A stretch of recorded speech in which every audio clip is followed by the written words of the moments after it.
A graça e a paz de Jesus, igreja. Amém. É um privilégio nós estarmos aqui, como sempre, podendo abrir agora a palavra de Deus, depois de termos cantado, adorado, louvado o Senhor. Nós podemos agora abrir a palavra, estudar a palavra, meditar na palavra, sermos alimentados pela palavra, que é a nossa única regra de fé e prática, que é autoritativa para tudo na nossa vida, que contém a sabedoria de Deus para uma vida piedosa. Então eu convido você a abrir a palavra de Deus comigo no livro do Evangelho de Marcos, no capítulo 1, nós continuamos de onde nós paramos na última semana. Marcos capítulo 1, a partir do versículo 14. Nós continuamos com a nossa série em Marcos, e como é maravilhoso poder pregar o Evangelho. Que privilégio maravilhoso, que é poder estudar e pregar a santa palavra de Deus. Então, Marcos, capítulo 1, a partir do versículo 14, hoje nós vamos ver o que é seguir Jesus, o chamado dos primeiros discípulos e o seguir a Jesus, o nosso chamado de seguir a Jesus. Eu creio que todo mundo encontrou. Diz assim a palavra de Deus, Marcos capítulo 1, versículo 14. Depois que João foi preso, Jesus foi para a Galiléia, proclamando as boas novas de Deus. O tempo é chegado, dizia ele. O reino de Deus está próximo. Arrependam-se e creiam nas boas novas. Andando à beira do mar da Galiléia, Jesus viu Simão e o seu irmão André lançando redes ao mar, pois eram pescadores. E disse Jesus: sigam-me, e eu os farei pescadores de homens. No mesmo instante, eles deixaram as suas redes e o seguiram. Indo um pouco mais adiante, viu num barco Tiago, filho de Zebedeu, e João, seu irmão, preparando as suas redes. Logo os chamou e eles o seguiram, deixando seu pai Zebedeu com os empregados no barco. Até aqui a palavra de Deus. Senhor, nós clamamos ao Senhor agora que o Senhor venha nos dar a iluminação, o entendimento, que o Senhor venha abrir os nossos olhos, o nosso coração, os nossos ouvidos, para que possamos ouvir, entender, perceber a sua palavra. E que a palavra pregada, exposta hoje, que a sua palavra, Senhor, venha trazer transformação, venha trazer convicção, venha trazer mudança de vida, venha alimentar o teu povo, venha trazer esperança, venha mesmo, ó Deus, fazer aquilo que só a sua palavra pode fazer, converter e convencer corações. Então, Pai, usa a tua palavra agora, para o louvor da sua glória, para a exaltação do teu nome, para o engrandecimento e proclamação do Evangelho de Jesus Cristo, nosso Senhor. Faz isso, Senhor, é o que nós te pedimos em nome de Jesus. Amém. Amém. Então hoje nós vamos ver um pouquinho sobre o chamado dos primeiros discípulos. Eu quero tirar algumas lições desse texto, de um texto paralelo que é de Lucas capítulo 5. Mas começando aqui em Marcos, nós vemos no versículo 14 aí, que depois que João foi preso, Jesus foi para a Galiléia, proclamando as boas novas de Deus. E o que eu aprendo, o que você aprende, qual lição eu posso tirar apenas desse primeiro versículo? Se eu colocar em contraste, lembra disso, toda vez que você vai estudar a palavra, toda vez que você vai estudar a Bíblia, você nunca isola um texto, você nunca comete o erro de querer pegar essa passagem que está entre um subtítulo e outro subtítulo, e isolar isso do seu contexto, porque você vai cair no erro de não conseguir interpretar a Bíblia corretamente.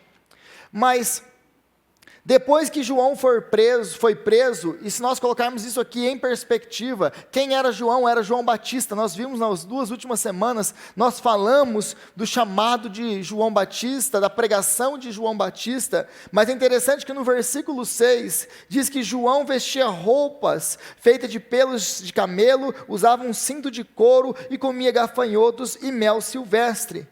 E aí se você lembra do que eu já falei sobre esse versículo, parece que existe uma ruptura, parece que existe uma pausa em tudo que João está fazendo aqui. De repente, o autor, Marcos, ele para e quer falar quem que é João. Mas qual é o intuito de Marcos? É mostrar quem é João.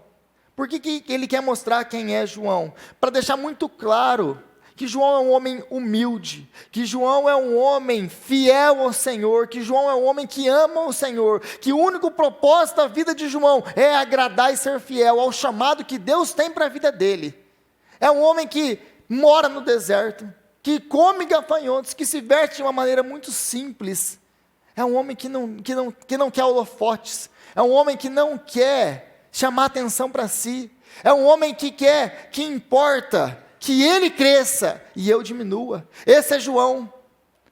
Dentre os nascidos de mulher, ninguém é maior do que João, o testemunho de Jesus.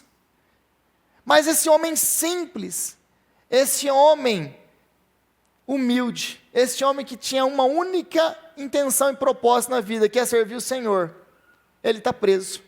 E ele está preso justamente por ser fiel ao Senhor. Ele está preso justamente por pregar o Evangelho de Jesus de maneira correta, de maneira fiel. E o que isso me ensina? O que isso te ensina? Basicamente isso. Se a sua expectativa em servir ou seguir ou estar com Jesus são para coisas dessa vida, você provavelmente vai se decepcionar com Jesus. Porque viver uma vida piedosa, simples, humilde, de obediência a Deus, pode te levar para um lugar que você não está esperando, completamente diferente daquilo, aliás, que você esperava, se a sua perspectiva são para as coisas dessa vida material, do hoje e do agora. Porque João é fiel a Deus, e aonde ele vai parar? Na prisão. É assim nós temos tantos outros exemplos na Bíblia. Os apóstolos, o apóstolo Paulo, os seguidores e muitos outros seguidores de Jesus ao decorrer da história. Se Jesus Cristo é para nós a esperança unicamente para essa vida, nós somos os mais miseráveis de todos os homens. Nós precisamos corrigir as nossas perspectivas e expectativas com relação ao reino de Deus e a sermos seguidores de Jesus Cristo. Por quê? Porque seguir a Jesus vai demandar da gente um preço, como o texto vai deixar claro. Agora, continuando no versículo 14, Jesus foi para a Galiléia proclamando as boas novas de Deus, ou como nós vimos nas últimas semanas, essa palavra boas novas é a palavra evangelho. Então Jesus ele vai para a Galiléia proclamando o quê? O evangelho de Deus. O evangelho que é a boa notícia que vem de Deus, que é feito por Deus, através de Jesus Cristo, o seu Filho. Então, isso aqui é muito importante, por quê? Porque a mesma mensagem, se você se lembra da última semana, a mensagem de João é a mesma mensagem pregada por Jesus. A mensagem nunca mudou. Aqueles que pregam o evangelho, qualquer outro evangelho que é diferente desse daqui, é um falso evangelho. Qual é o evangelho? Arrependam-se e creiam no evangelho. Arrependam-se e creiam. João pregou assim. Jesus pregou assim. Os apóstolos pregaram assim. Mas como é a pregação moderna? Venha para Jesus, porque Ele tem um plano maravilhoso para a sua vida. Venha para Jesus, que Ele vai resolver os seus problemas. É quase que as organizações Tabajara.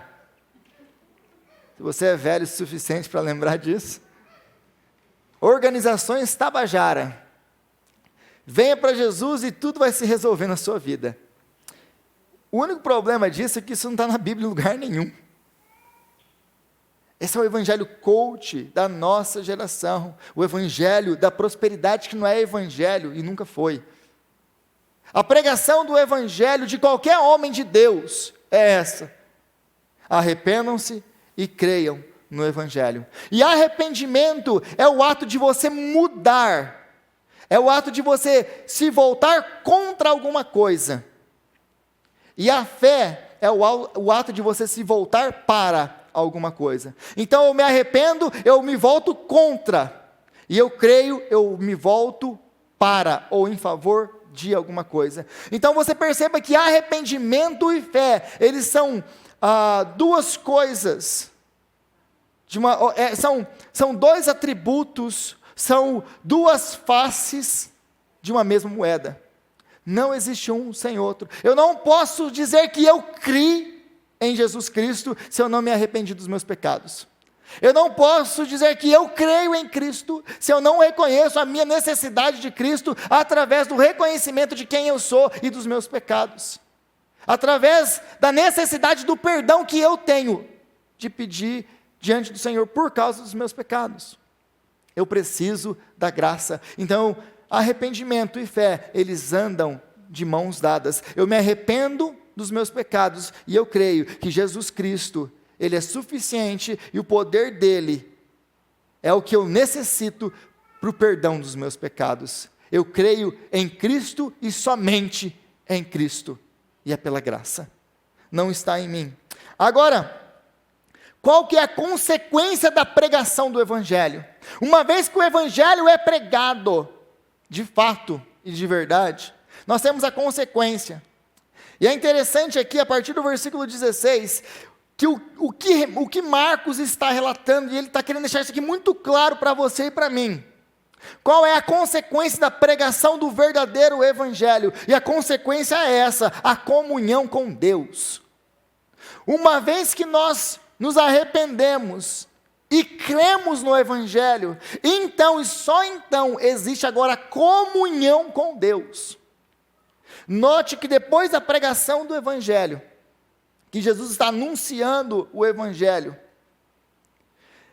a próxima coisa que Marcos vai nos mostrar aqui a partir do versículo 16, é que ele vai andando à beira do mar, e ele então vai chamando os seus primeiros discípulos. E por que isso aqui é muito importante? Note que o primeiro ato registrado aqui, ministerial, depois da proclamação do Evangelho, registrado por Marcos aqui, não é Jesus curando, não é Jesus levantando mortos, ressuscitando pessoas, curando cegos, aleijados, leprosos, não é Jesus fazendo grandes discursos. O discurso aqui é simples: arrependam-se e creiam. Esse é o Evangelho. Logo depois, então perceba, ele não faz, abre aspas, grandes atos, grandes milagres. O grande milagre é nós, pecadores, sermos perdoados dos nossos pecados e podermos agora ter relação com esse Deus Santo. Esse é o grande milagre da história. Não existe milagre, é consequência de andar com Jesus. Ele não é um fim em si mesmo. O milagre vai acontecer na minha e na sua vida, conforme nós andamos com um Deus de milagres. Então o grande milagre, a grande alegria do crente, não é o milagre, não é a provisão, é poder contar com o Senhor e andar com o Senhor e se relacionar com o Senhor, dia após dia. E isso só pode acontecer por causa da pregação do Evangelho, daquilo que Cristo fez por mim e por você. Esse é o grande milagre, essa é a grande alegria do crente, poder estar com o Senhor, ter relacionamento com o Senhor, poder ouvir isso da boca do nosso Senhor: eis que estou convosco todos os dias, até a consumação dos séculos. Não tem nada melhor, não tem nada maior do que isso. Milagre não é apenas aquilo que você precisa estar clamando diante do Senhor, aquela cura, aquela porta, aquilo, sei lá o que você está pedindo para Deus. Deus é capaz de fazer isso? É. Ele é capaz de fazer infinitamente mais do que nós sequer conseguimos imaginar. Mas o verdadeiro milagre, o maior milagre da sua e da minha vida, é poder agora, por causa do Evangelho, nos relacionar com Ele. É isso que Marcos quer deixar muito claro aqui. Milagre é ele chamar gente como eu, gente como você, para estar aqui hoje. Isso é milagre. A partir então, continua aí no versículo 16, andando à beira do mar da Galiléia, Jesus viu Simão e seu irmão André, lançando as redes, pois eram pescadores. E no versículo 17 diz, e disse Jesus, sigam-me, e eu os farei pescadores de homens. Note o versículo 18, no mesmo instante, eles deixaram as suas redes e o seguiram. É interessante aqui que discipulado era uma coisa comum no primeiro século. Você sabe, se você conhece um pouquinho do primeiro século, da história, do contexto, e até hoje é assim, os alunos eles procuravam os rabinos e pediam para estudar sobre os pés, sobre a autoridade, sobre a supervisão desses rabinos. Uma vez que ele era aceito pelo rabino, ele ia basicamente morar com o rabino. Eles iam andar, ele ia comer, ele ia estar com o rabino basicamente todo o dia inteiro. Foi assim que o apóstolo Paulo foi educado por Gamaliel, o grande rabino do primeiro século. Então o apóstolo Paulo vai aprender aos pés de Gamaliel, como ele mesmo diz. Então era muito natural esse processo. O estudante vinha atrás do mestre e perguntava, posso estudar com você? E é lógico que isso envolvia uma quantidade generosa de dinheiro. Basicamente hoje você vai fazer um doutorado e você chega para um doutor, para um scholar, para um erudito, para um professor e pergunta para ele, você manda um e-mail, telefone e você pergunta para ele, você quer ser meu supervisor? Ele vai te perguntar qual que é a sua proposta de tese, você me manda a sua proposta de tese e eu vou ver a sua proposta e se é uma coisa que eu me interesso, eu vou te supervisionar, senão eu não vou. É simples assim. Então era basicamente o que acontecia, e até hoje é assim. Contudo, o método de Jesus é completamente diferente. Porque diferente do primeiro século, diferente do que acontece hoje, não eram os estudantes que iam até Jesus. Era Jesus que ia e escolhia os seus estudantes. É Jesus quem vem ao nosso encontro e nos chama. Não somos nós que vamos ao encontro de Jesus. Como ele mesmo diz, não foram vocês que me escolheram a mim, foi eu que vos escolhi a vós outros, para que vão e deem fruto e o vosso fruto permaneça. É Jesus que vem, é Jesus que nos encontra andando nas estradas da vida à beira-mar e nos chama para segui-lo. E é importante aqui que quando Jesus ele chama, ele não está perguntando a opinião deles. Ele não está fazendo uma proposta. Olha, tem uma proposta para você. Em vez de você pescar aí com seu pai, ter esse seu ganha-pão da pesca, eu tenho uma nova proposta de trabalho para você. Eu gostaria que você pensasse sobre isso, ponderasse sobre isso, para ver se você gostaria de uma nova oportunidade de trabalho, de um novo horizonte para a sua vida, quem sabe. O que você acha de me seguir? E ser meu discípulo? É isso que Jesus faz aqui? Jesus ele escolhe, Jesus ele vem, Jesus ele chama. E o que nós fazemos? Obedecemos ao chamado dele. Porque quando Jesus chama, ele tem poder para atrair e trazer. Quando o apóstolo Paulo, talvez o homem que mais odiasse o cristianismo no primeiro século, em Atos dos Apóstolos, no capítulo 8, como nós já vimos, ele está indo a caminho de perseguir cristãos em Damasco, com autorização dos sacerdotes, para poder não apenas prender, mas julgar e matar cristãos, que era isso que ele fazia. Ele odiava Jesus Cristo. Agora, quando ele está no caminho, ele encontra com Jesus, Jesus aparece para ele e diz, Saulo, Saulo, por que me persegue? Dura coisa te é você recalcitrar contra os arguilhões. Quem és tu, Senhor? Eu sou Jesus quem você persegue. Então naquela hora tudo muda para Paulo. Perceba que Jesus não chega para Paulo, Paulo, o que você acha de parar de me perseguir? Eu acho que não está sendo legal, essa sua atitude não está sendo boa para você mesmo e para a comunidade. Você podia dar um tempo, Paulo. O que ele fala para Paulo? Paulo, por que você me persegue? A próxima coisa que Paulo vai falar é, Jesus, o que eu faço? Quando Jesus vem ao seu encontro, meu irmão, minha irmã, quando Jesus vai ao encontro dos seus escolhidos, e Ele chama, nós vamos atender, porque Ele é o Senhor, não nós. Ele é Deus, não nós. É muito para minha cabeça esse negócio de você pode resistir ao Espírito Santo. Aí depois, a partir do versículo 17, o texto vai dizer, aliás, o versículo 18, no mesmo instante eles deixaram suas redes e o seguiram. Versículo 19, indo um pouco mais adiante, viu num barco, Tiago, filho de Zebedeu, e João, seu irmão, preparando as suas redes. Logo, os chamou e eles o seguiram, deixando seu pai Zebedeu com os seus empregados. O que tudo isso aqui tem a ver comigo e com você? Tem a ver isso. Seguir a Jesus sempre vai vir acompanhado de um preço. Seguir a Jesus demanda um preço. Você vai abrir mão de coisas. O que eles abriram mão aqui? Ah, que bom que você perguntou. Eles abriram mão de algumas coisas, por exemplo, do seu emprego. Eles eram, ao contrário de que nós pensamos, pobres pescadores. Eles eram a elite do seu trabalho no seu tempo. Hoje, para nós vivendo como imigrantes nesses países, você seria um general contractor, que renova e reforma casas, que tem lá a sua empresa e compra e vende e vai fazendo flip de casas, etc. Esses homens eram empresários.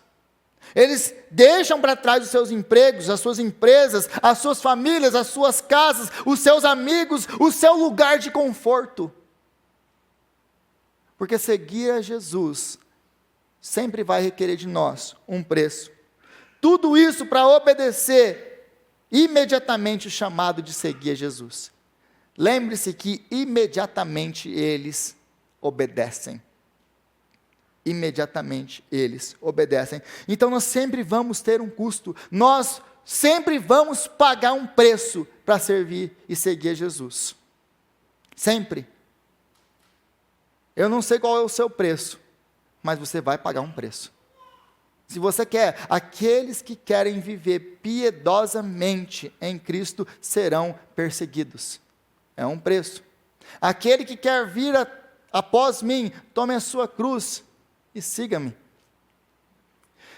Meus irmãos, nós ficamos convencidos por essa teologia satânica moderna, de que você é a florzinha de Jesus, e que Jesus vai fazer tudo o que você quer, a hora que você quer, do jeito que você quer, porque você merece, porque você é bom. Coitado de você, meu irmão, minha irmã. E é duro eu ter que falar isso para você, mas não é assim que funciona. Nós não merecemos nada. É tudo como nós cantamos aqui hoje. É graça. É graça. E a minha sugestão para você é muito simples, que quanto mais rápido você entender na sua vida que tudo na sua vida é graça, você vai sofrer menos na vida. Sabe por quê? Porque quando você se acha a última bolachinha do pacote, você acha a florzinha de Jesus, eu sou cabeça, não sou caldo, e etc, etc, etc. Você começa a pensar que Deus te deve alguma coisa. Aí você começa a criar algumas expectativas na sua vida, e na sua visão, Deus tem que me dar isso, Deus tem que me dar aquilo, porque eu sou uma pessoa legal, porque eu sou uma pessoa boa, porque eu deixei alguma coisinha para seguir Jesus. Então, eu começo a criar uma expectativa falsa na minha vida, do que é andar com Jesus. E aí o que vai acontecer quando você cria essa expectativa falsa? Vai acontecer isso. As tribulações vão vir. E os sofrimentos vão vir. E como disse Jesus, e as ondas vão dar contra aquela casa. E grande foi a sua queda, porque ela construiu a sua casa sobre a areia.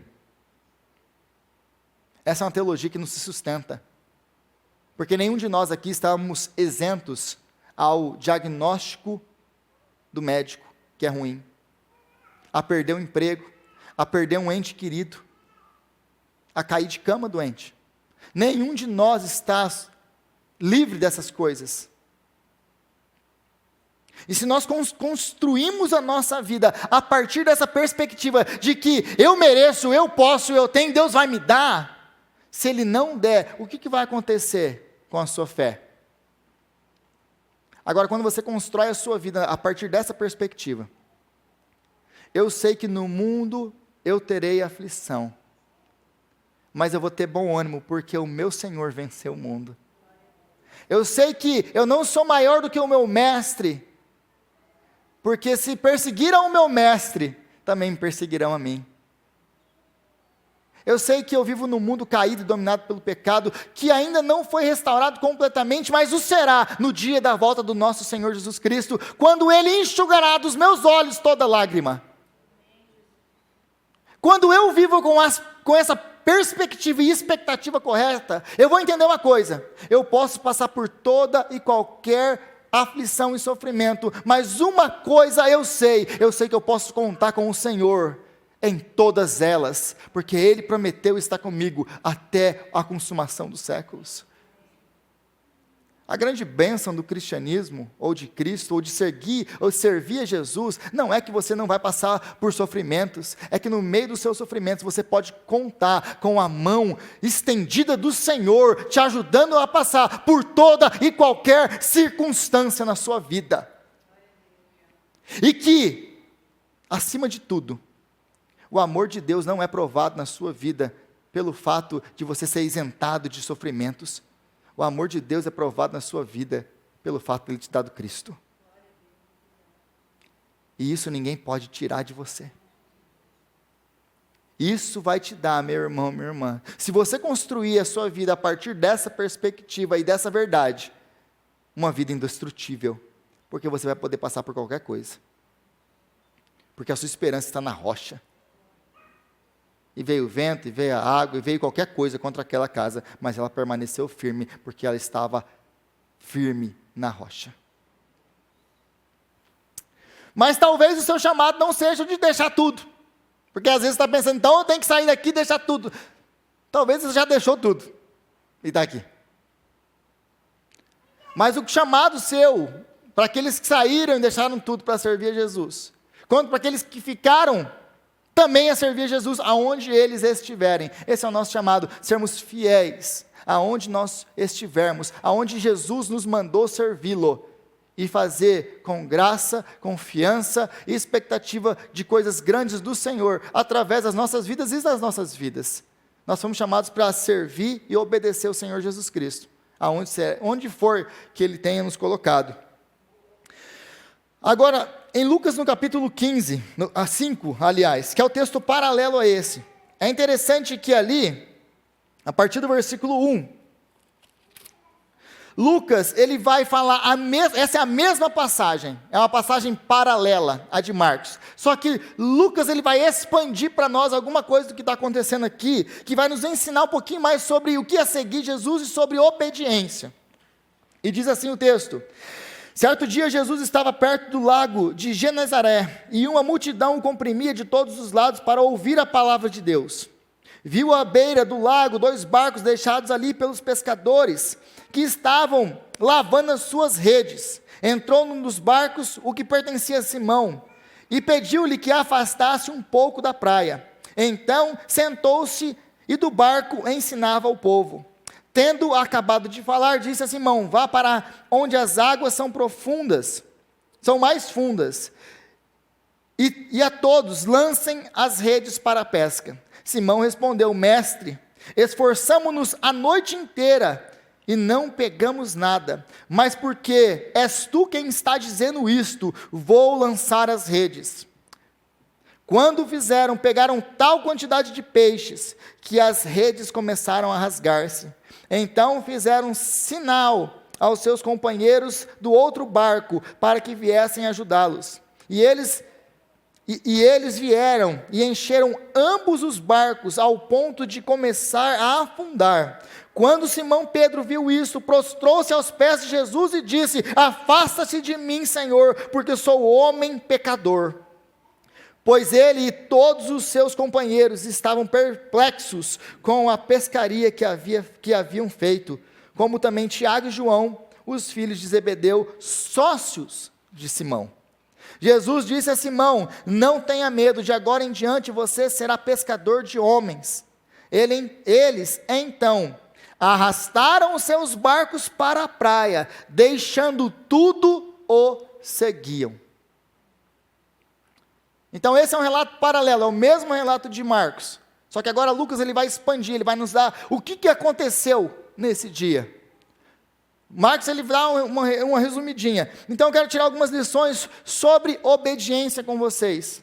E a primeira lição que eu quero tirar desse texto aqui agora é o porquê que nós temos tanta dificuldade em obedecer. Principalmente a palavra de Deus. Por que nós temos tanta dificuldade em obedecer a Deus? Por que nós sempre queremos uma razão para obedecer a Deus?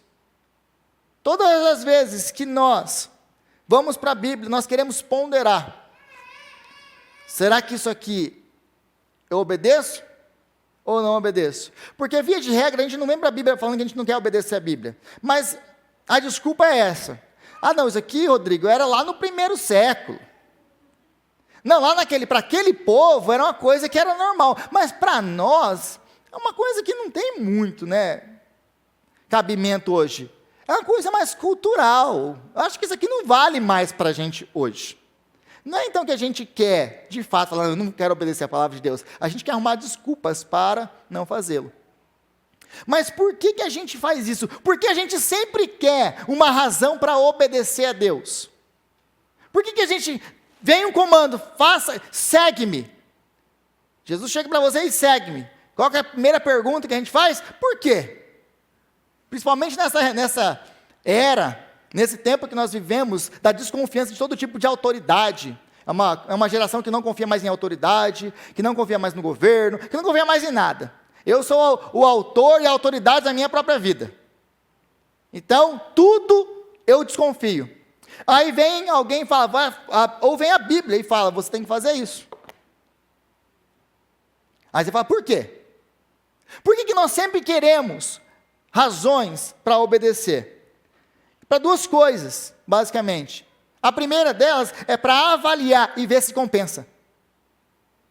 Nós sempre vamos para a Bíblia, e nós lemos a Bíblia, e nós falamos, será? Por que nós ficamos pensando e lutando para não obedecer? Porque nós queremos ver se compensa obedecer. No final, o que a gente está pensando assim, o que eu ganho se eu obedecer? O que está de bom para mim se eu obedecer isso aqui? No final de tudo isso aqui, vai ser benéfico ou não para mim? Ou vai ser só sofrimento? Por que eu tenho que obedecer? Será que compensa? Agora, o problema disso é que isso vai demonstrar que nós não confiamos na palavra de Deus. Quando você chega para a Bíblia e você escolhe aquilo que você quer obedecer, porque faz sentido, e o que não faz sentido para você, você não obedece, você não está confiando na palavra de Deus, como palavra de Deus. A regra de fé e prática para a sua vida é a sua própria consciência. A regra de fé para a sua vida é você mesmo. É você quem mede aquilo que é bom, aquilo que não é ruim. É você quem sabe o que é bom e o que é ruim aos seus próprios olhos. Não é esse o pecado de Adão e Eva? Eu quero saber o que é bom, o que é certo aos meus próprios olhos. Eu quero definir o bom e o mal a partir de mim mesmo. Nós queremos independência. Eu não quero saber de alguém falando o que eu tenho que fazer. Agora, se nós nos aproximamos da Bíblia com essa mente de se compensa, você não está obedecendo a Bíblia. Você não está fazendo isso por amor, mas sim por interesse próprio. Você não confia em Deus, você não obedece a Deus porque você não confia na palavra de Deus. E isso aqui para você não é a palavra de Deus. É por isso que nós chegamos à Bíblia e a gente quer ficar, não compensa isso aqui. Não, mas se eu falar a verdade aqui, porque a Bíblia manda falar a verdade, eu vou perder meu emprego. Mas eu não confio que a palavra de Deus ela é suficiente para me manter depois, se eu falar a verdade. Não, eu vou perder meu emprego, como que eu vou sustentar minha casa? Quem disse que é você que sustenta a sua casa? Sempre foi o Senhor. Fala a verdade, e Ele vai continuar te sustentando como Ele sempre fez. A palavra de Deus não está aqui para a gente avaliar e ver se compensa. Ela é a palavra de Deus. Agora, a segunda coisa é que nesse caso, de nós ficar procurando o que se compensa ou não, nós não estamos obedecendo a Deus, nós estamos nos aconselhando com Ele. A palavra de Deus é apenas um amuleto para a gente. Lembra das caixinhas de promessa? Vocês lembram da caixinha de promessa? Vocês viram porque vocês lembram. Vocês já tiveram a caixinha de promessa. Peguei vocês. Aí vocês pegavam aquele monte de versículo fora de contexto. Olhava aquilo ali, aí tá, e até hoje, eu sou cabeça e não sou cauda. Tudo posso naquele que me fortalece. Ô Senhor, é isso que eu precisava hoje. Que situação. Que situação. Mas, quando nós fazemos isso da palavra de Deus, eu vou para a Bíblia, não querendo obedecer a Deus, eu vou querendo me aconselhar com Deus. Deus é meu guru particular. Deus, o que o senhor acha disso aqui? Deixa eu dar uma folhada na Bíblia aqui, quando não fazia o tarô da Bíblia, né? Qual que é o tarô da Bíblia? Vamos ver. Deus, eu estou precisando de uma resposta hoje. Aí a pessoa está em aflição, estou até pensando em se matar. Aquilo que você for fazer, vai e faça rápido. Senhor, não era bem essa a resposta que eu esperava. Mas, consequentemente, quando nós fazemos as coisas, nós estamos fazendo de Deus o nosso servo, e sendo Deus a nossa própria vida, e querendo usar a Deus, e não nos submeter à vontade dEle. Parecem coisas tão normais nos nossos tempos, tão comuns no nosso tempo, que nós fazemos. Todo mundo faz, Rodrigo. Mas nós não percebemos o que isso significa. Em última análise, o que isso significa? Eu não obedeço a Deus, eu não confio na palavra de Deus, eu não me submeto a Deus, é a palavra de Deus que tem que submeter a minha vontade. E eu só vou obedecer se compensar e fazer sentido para mim. Contudo, o nosso chamado é obedecer, servir, seguir e confiar no Senhor quando não faz sentido.